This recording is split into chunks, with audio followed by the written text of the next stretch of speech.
Lowry, and I'm the Early Careers Manager here at Channel 4, based in the London office. So me and the rest of the team coordinate activities and programs all about giving people at the start of their careers a foot in the door, whether that's a flavour of Channel 4 and a career in broadcasting via work experience, or whether that's a longer job such as an apprenticeship.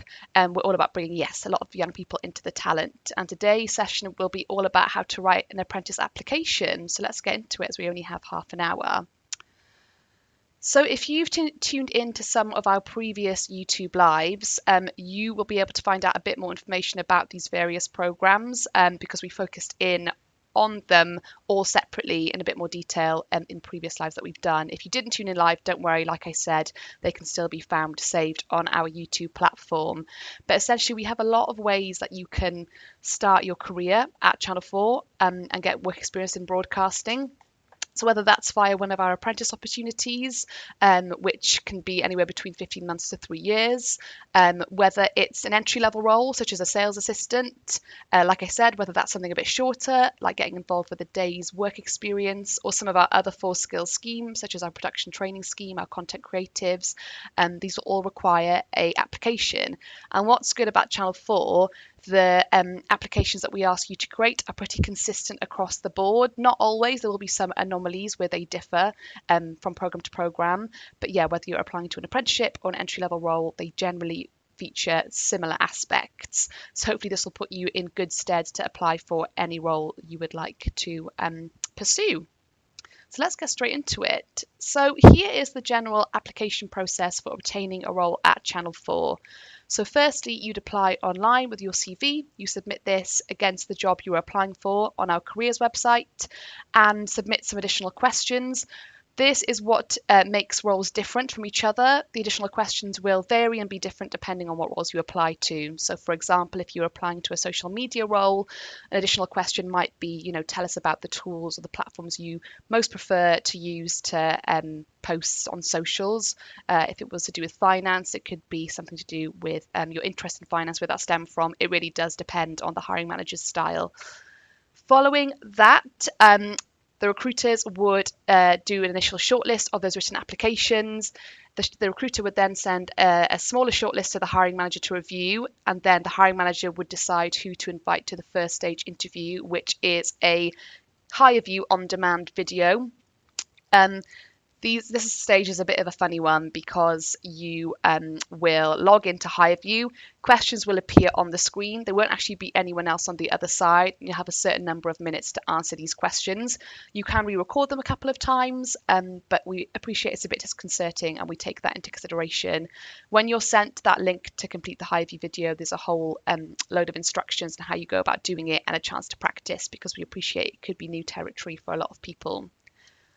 Then, if progressed the next stage, it would be either a live interview via Teams or Zoom, or an in-person interview with the hiring team. Sometimes for some roles, if they're looking to hire a lot of people at the same time, they'll run an assessment centre. But by and large at Channel 4, we prefer to have that smaller, more personal setting. So we tend to opt for the panel interview. We tend to have between 2 to 3 panelists interviewing candidates at any one given time for roles at Channel 4. So that, in a nutshell, is the general application process, but we'll delve into each individual aspect in a bit more detail in this video. So first of all, putting together your CV. So for some companies, they won't actually ask for your CV anymore, but at Channel 4, we still do. It is also just really good to have one to hand, a really up-to-date, solid CV, because actually a lot of companies still do rely on asking you for your CV to have a quick snapshot of what you've done running up to applying to their role.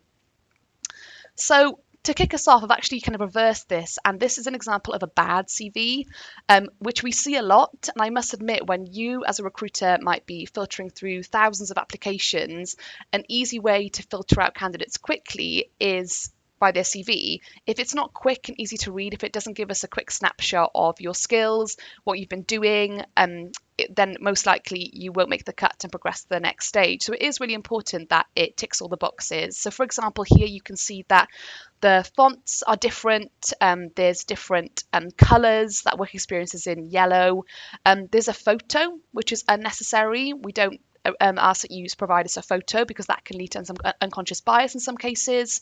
There's other personal sensitive pieces of information like your marital status, address, date of birth. Again, no need to include these bits of information either. And you can see with the Tesco example, the person has listed their responsibilities over their achievements. So it doesn't really tell us much about what makes that person a really good employee. On the flip side, if we progress to this CV, you'll immediately see the difference. It's clear to read, it's structured very well, it gives you a nice synopsis, a nice bio at the top, which quickly tells me that candidate is passionate about providing excellent customer service and so on. And then the experiences should be listed in chronological order. So the latest thing that you've done should be at the top. And you'll see that candidate has listed her achievements here rather than just listing responsibilities. So it gives us a far more comprehensive overview into candidates' achievements to date. We do really appreciate that if you're applying to one of our entry-level positions, such as an apprenticeship or work experience or any of the others that I listed very briefly at the start, that you might not have loads to put on your CV, and that's absolutely fine. For those roles, we really are looking for people with, enthusiasm and eagerness to learn and with a passion for Channel 4 and our remit, as well as the role that they might be applying to. But equally, please don't underestimate your work experience. Doing things like volunteering, taking part in a sports club, babysitting, having a part-time job. These are all really fantastic things that you can and should include on your CV, and really highlights your transferable skills, which is the most important thing when it comes to applying for potentially your first office job. So yeah, please don't underestimate what you have done and how that could be a great thing to put on your CV. With CVs, there are so many templates online. If you're creating one from scratch, I do really recommend that you look online for some guidance because there's plenty of information out there. But essentially, from a recruiter's point of view, it's really important that it's clear to read, free from grammatical and spelling errors, that your personal details are up to date. Sometimes if we can't get a hold of people via their email, we give them a call, and sometimes interviews don't happen because it's an out-of-date phone number, sorry. So try and get those kind of fundamentals correct, as they're really important. What's also important is if you have got a stock CV that you've been using, and you're applying to a job that you really would like, have a look at your CV and try and tailor it accordingly to the job you're applying for. So it could be in the past that you've been applying to jobs in hospitality, but this particular apprenticeship at Channel 4 is in marketing. So try and really pull out the bits from that, your past work experience, which might have been working in a pub, and transfer that to the role of marketing. So that could be that you created flyers in a pub to try and attract customers to come to its comedy night.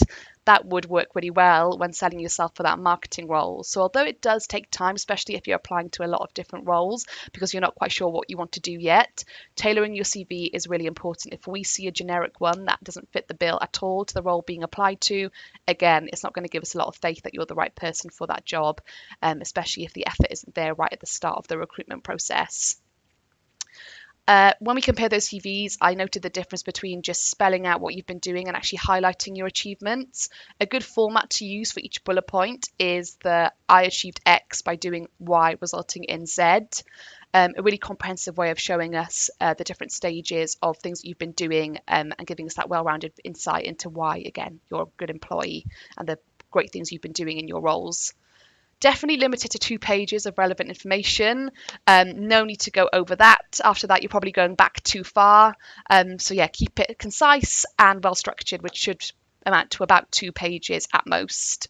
Like I said, do look online for clean, clear templates, which you can then input your own stuff into and start building your CV that way.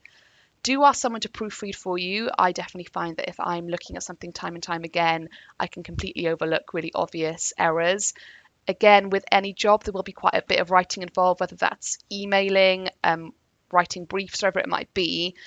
So it is important that, we see that from the off with that CV that you're aware of that you're avoiding grammatical and spelling errors and have a really clean CV. It will give us that confidence. And definitely we recommend saving your CV as a PDF format to avoid reformatting. Sometimes when you attach your CV on careers websites, it can change the order of things. The formatting can go a bit funny.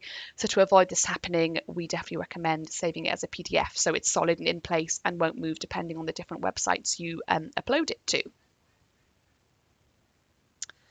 So putting together an application. So like I said, the first stage of a Channel 4 application process will be that written application. So you've submitted your CV and now you've come on to the additional questions attached to whatever job it is you're applying to.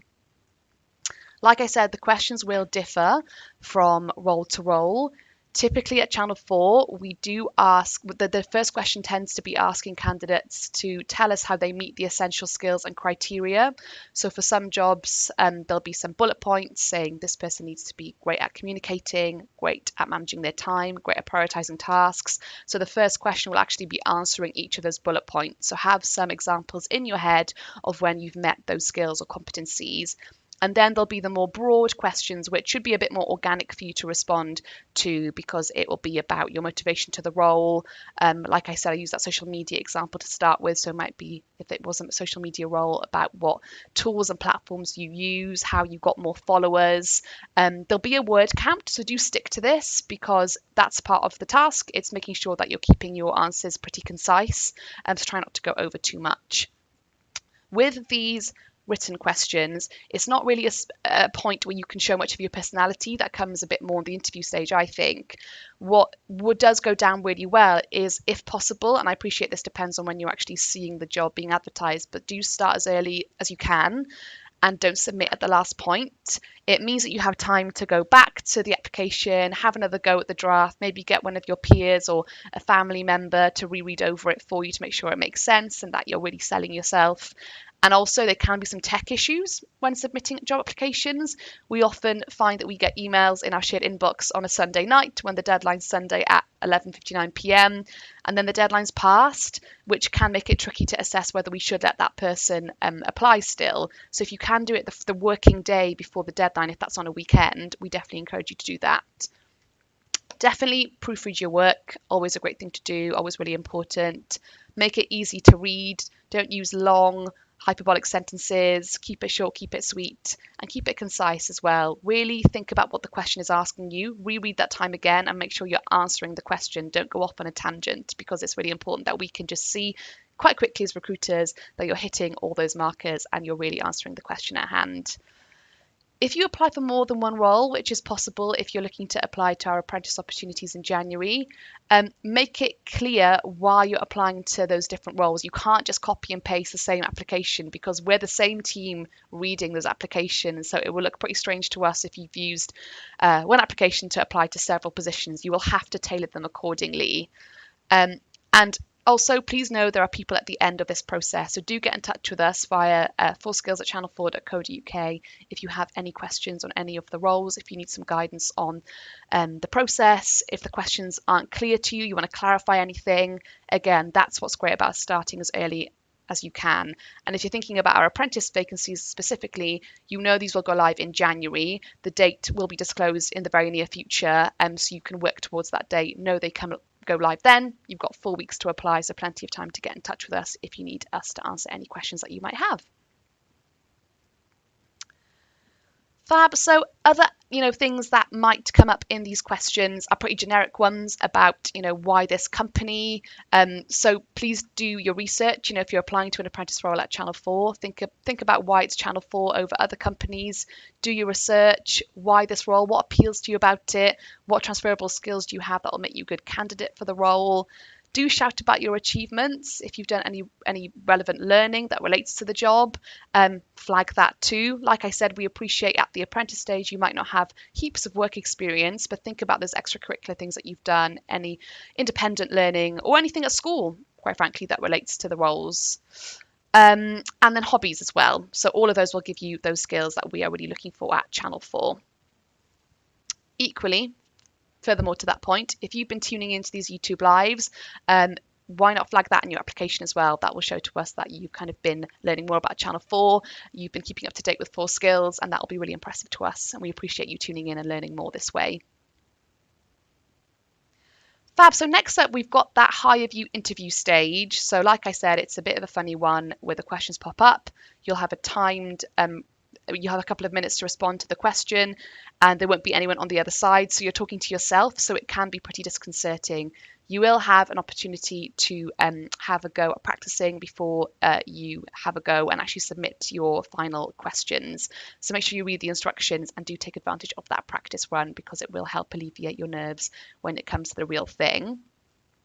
So again, pretty basic but really important pointers here. Try and find a quiet area with reliable internet connection. You don't want anyone barging in, distracting you, and nothing is worse than when you're halfway through submitting something or even in an interview and the internet connection times out. So do think about where you start recording that interview. We advise using headphones to prevent feedback. Just means the audio is really clear for us, and it could save us potentially coming back to you asking you to re-record the higher view interview. Check the lighting. Again, it's really nice for recruiters to be able to see your face properly and try and get to know you a bit better. So if you're sat in a position where the lighting is off, or maybe even where the laptop isn't fully focusing on your face, it might be under your chin or too high, think about the positioning and the lighting to make sure everything's clear. And more than that, they're not off-putting to you. To have the right, if you have the right setup, it won't be off-putting to you. Don't let your background upstage you. Again, it's all about just minimizing distractions. So to have a clear background, a white wall, potentially not so noisy, again, is helpful to you and to the recruiter watching the video. Don't stress about dress code. At Channel 4, as you can see, we have a very informal dress code. If you are worried about what you think you should wear, get in touch with the recruiter and ask them. But for us, it really isn't about what you wear. It's about what you say and your motivation for the role. Finally, don't panic if things go wrong. It's really easy to lose your trail of thought when you're answering questions, especially when there's no one on the other end kind of egging you on, encouraging you by nodding and with their body language. So if you go, off topic, if you kind of ramble a little bit, that's fine. Take a minute, look back to the question at hand and try and bring yourself back. And really, it's a collection of questions that we're reviewing again. It's not just the one, in addition to your written questions. So if one isn't particularly strong, please don't sleep over it, because we've got plenty of other examples from you, which should give us a well-rounded overview of who you are and your skills and what you can bring to that role. And yeah, finally, we completely appreciate how nerve-wracking interviews are, especially if you might not have done many before. But we try and encourage candidates as much as they can to relax. We're very friendly here at Channel 4. We want to get the best out of you. So any tools that you can implement to make sure that you are as relaxed as possible will be great. And yeah, think of an interview like a conversation, not an exam. We just want to learn more about you. And furthermore to that point, remember that an interview is a two-way thing. It's as much about you choosing if the company's right for you as it is the other way around. So this brings us on to the in-person interview. So this might be a bit more of a relief after the higher view stage. There'll actually be someone on the other end asking you the questions, so you can actually build up that rapport. Like I said, this could either be via Zoom or on Teams, or now that things have started to get back a little bit more to normal on the office front, the hiring manager might ask that you come into the office to meet them in person.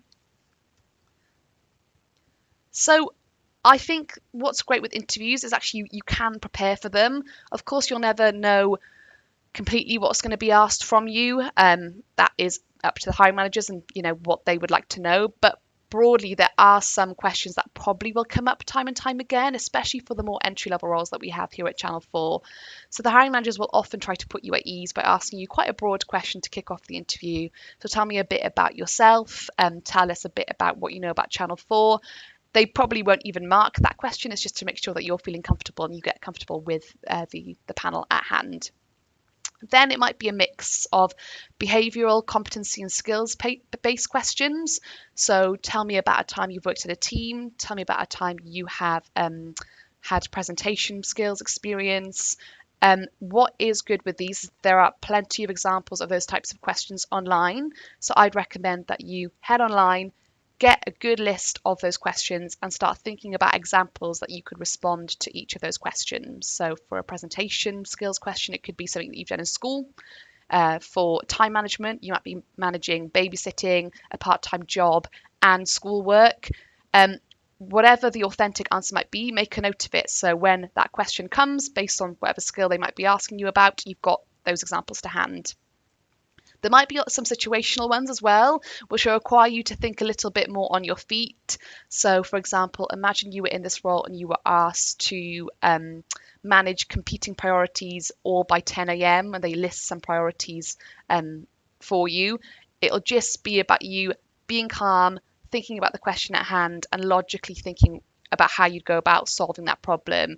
It's less about having the perfect answer and more you talking the assessors through your style and how you'd go about that problem. Again, we're not looking for the finished product at this point with apprenticeship positions. We're looking for people with potential and with a good bit of common sense as well. With interviews, feel free to take a pause, ask the panelists to repeat the question if you haven't heard it. Like I said, at Channel 4, we're not trying to catch you out, so rapport will be built, and I'm sure actually it'll be a very positive interview experience, which you'll come away having enjoyed, hopefully anyway. A good piece of advice as well, which we've put here, is if you tell the truth, you don't have to remember anything. Please don't lie about your experience. It will never go down well and you'll probably get yourself in a bit of a pickle.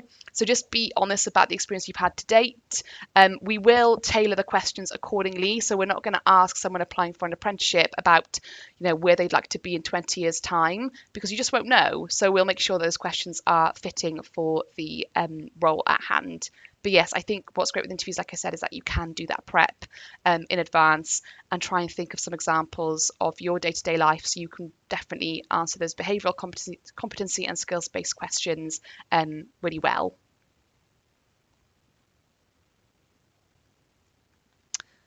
A good way of answering interview questions is to use the STAR approach. This will keep your answers structured and ensure you're providing a really comprehensive, well-rounded answer. So the way you do this is to answer each question where appropriate by answering with the situation, the task, the action, and the result. So to use an example quickly, it might be tell us about a time you worked in a team and you took on a leadership position. So the situation might be that you were working in school on a group project. You had to present something in an English class. The task was that you took it upon yourself to be the leader of the group. So you delegated the roles accordingly to the rest of the group. The action was that everyone knew what they had to do for that presentation and it all went really smoothly and to time and you got great feedback, which was the result. So you can see from that very quick and not so well developed example how it wasn't just a short answer, it was something that could be expanded, which really put you at the centre and ensured that you really sold yourself. So it's quite a natural to a lot of us, but when in an interview, try to avoid using the term we and start getting more comfortable using the I. So it really comes back down to you and what you did in the role that you played. So you're selling yourself. We also recommend being positive and talking about your previous roles and colleagues, even if this isn't actually the reality of a previous role that you had. It will just come across a bit better in an interview format.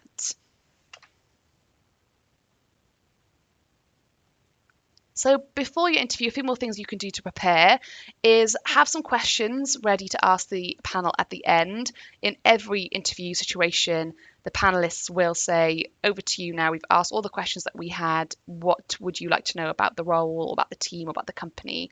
So even if you've done all the research in the world and you don't have any questions, just have some ready because it looks good to them. It's flattering to them that you have questions to ask.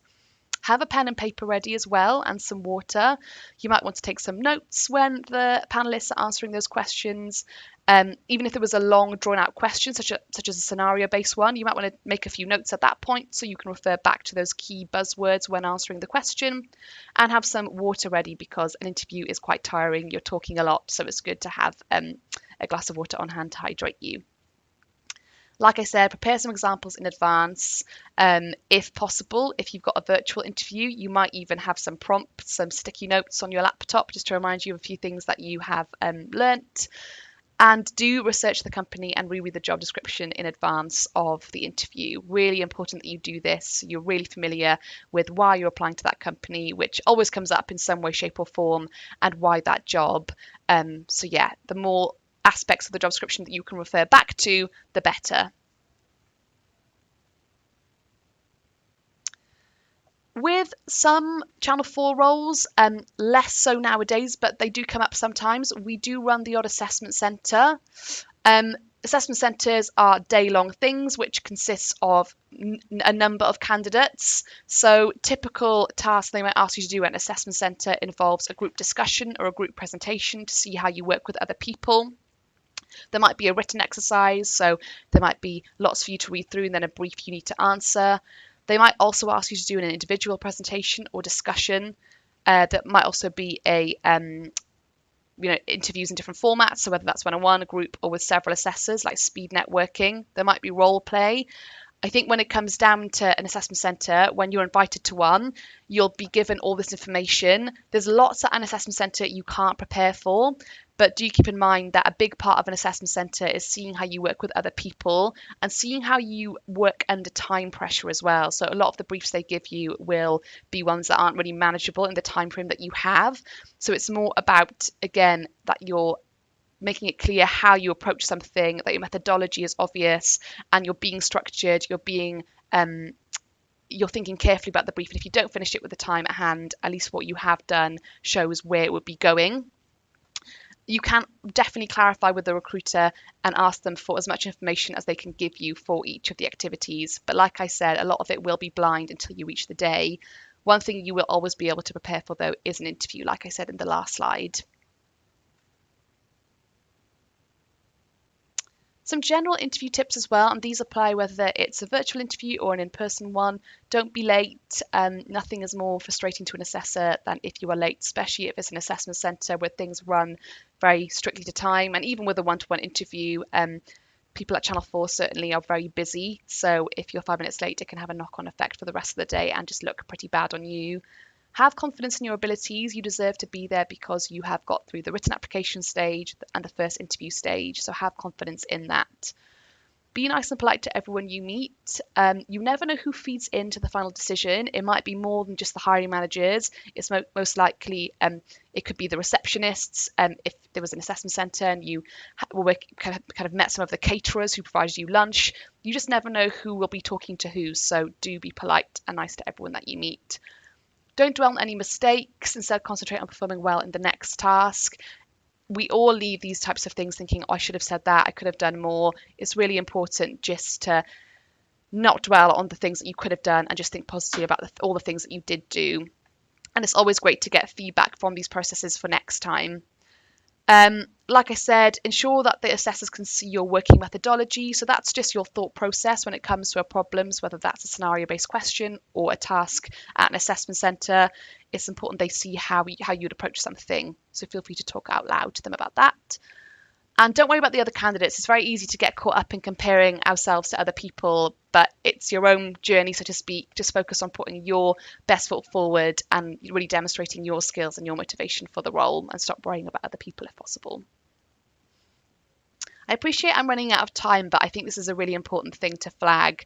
Channel 4 is a disability confident leader, and we offer guaranteed interviews to all candidates with a disability who meet the essential criteria for a role. So were you to submit a CV and answer the additional questions attached to a role and had a disability, you would be guaranteed to progress to the first stage interview. The term disability includes lots of different things, and I think we worry sometimes that not everyone feels comfortable or feels they necessarily come under the disability guaranteed interview scheme that we offer. It's not just physical disability, it's lots of different things. You can visit our website, which has a specific page about access and in the recruitment process. We're really passionate about this, and we would definitely like anyone who has a disability to disclose this, so we can make sure that we are progressing you through to that first stage interview, but also making accommodations and adjustments where needed. So we can do a lot of things throughout the interview process, not just at the interview and assessment centre stage, but even at that initial written application stage, to make sure it's accommodating for everyone. So for the written application process, it might be that you'd rather jump on a call with a recruiter and actually talk through your answers. For the interview, it could be that we adapt the structure of the day to allow more time. It could be that we offer an additional tool or service to help support you on that day. but we can't do any of this unless you disclose it to us. So there is a tick box when you actually create that written application or your profile at Channel 4, which discloses this. But if you would like to have an actual conversation with a recruiter so we can talk through everything right at the start of the process, please do email us at 4skills@channel4.co.uk, and then we will get someone to personally reach out to you via their personal email, so your email doesn't get lost in that shared inbox. Jump on a call and talk through how the process will work, and if any adjustments can or should be made. We appreciate that everyone is different, so this will be personalised based on your needs. And then common misconceptions we hear about interview adjustments. I have to disclose my disability from the start of my application. Absolutely not. You very much can choose to do that, but whether you choose to do it at the interview stage is very much up to you. But please know that we hope you feel comfortable enough to do that, because we would very much like to support you with the recruitment process from start to finish in the best way possible. If I ask for interview adjustments, I'll have to provide proof of my disability. Absolutely not. We would never ask for proof. Your disclosure is absolutely enough. Like I said, if you would like to have a call with any of us from the early careers team about this in more detail, please get in touch. Which brings me on to our shared inbox once again, 4skills@channel4.co.uk if you have any questions on anything I've mentioned today. The apprentice roles will